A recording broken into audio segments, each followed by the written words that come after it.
Hello students, welcome to my channel MV chemistry classes. तो आज हम जानते हैं इलेक्ट्रॉन्स कहाँ पर प्रेजेंट है।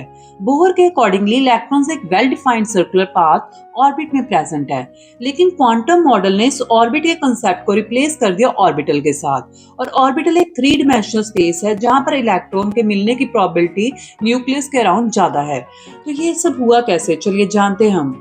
तो बोहर मॉडल तब फेल हुआ जब डी ब्रॉगली का कंसेप्ट आया। डी ब्रॉगली के कंसेप्ट के अकॉर्डिंगली हर एक मटेरियल ऑब्जेक्ट की ड्यूअल नेचर है, दैट इज डबल नेचर। तो इलेक्ट्रॉन की भी ड्यूअल नेचर है, वो एज अ वेव भी बिहेव करता है और एज अ पार्टिकल भी। इलेक्ट्रॉन पार्टिकल इसलिए क्योंकि उसका मास है and it possess kinetic energy. और इलेक्ट्रॉन वेव इसलिए है क्योंकि लाइट की तरह इलेक्ट्रॉन भी डायफ्रैक्शन का फिनोमिना शो करता है, और डायफ्रैक्शन का फिनोमिना वेव नेचर को इंडिकेट करता है। इतना ही नहीं, इसके बाद एक साइंटिस्ट है हाइजेनबर्ग। उन्होंने भी जो ड्यूअल नेचर की वजह से कुछ रिस्ट्रिक्शंस इंपोज हुई थी simultaneous and accurate determination of position and velocity पर, उसके ऊपर कुछ सोच विचार किया। और उसके बाद हमें दिया हाइजेनबर्ग अनसर्टेनिटी प्रिंसिपल।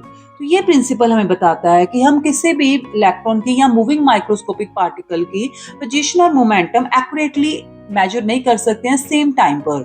अगर हमने पोजीशन एक्यूरेटली मेजर कर ली तो मोमेंटम इनएक्यूरेट हो जाएगी। अब इसके बाद एक और साइंटिस्ट आए, अरविंद श्रोडिंगर। तो इन्होंने एक मैथमेटिकल इक्वेशन दी, वेव इक्वेशन। इसमें एक वेव फंक्शन है साई, और साई के कुछ एक्सेप्टेबल वैल्यूज होती हैं जो कि हमें ऑर्बिटल के बारे में बताती हैं। तो ये एक्सेप्टेबल वेव फंक्शन हमें उन रीजन्स के बारे में बताती है जहां पर इलेक्ट्रॉन को फाइंड करने की प्रोबेबिलिटी मैक्सिमम है, और उन रीजन्स को हम बोलते हैं ऑर्बिटल्स।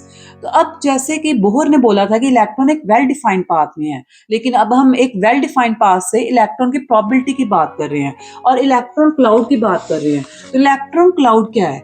इलेक्ट्रॉन क्लाउड एक स्प्रेड आउट, उसमें हम बोलते हैं कि इलेक्ट्रॉन स्प्रेड आउट है in the form of negative charge around the nucleus.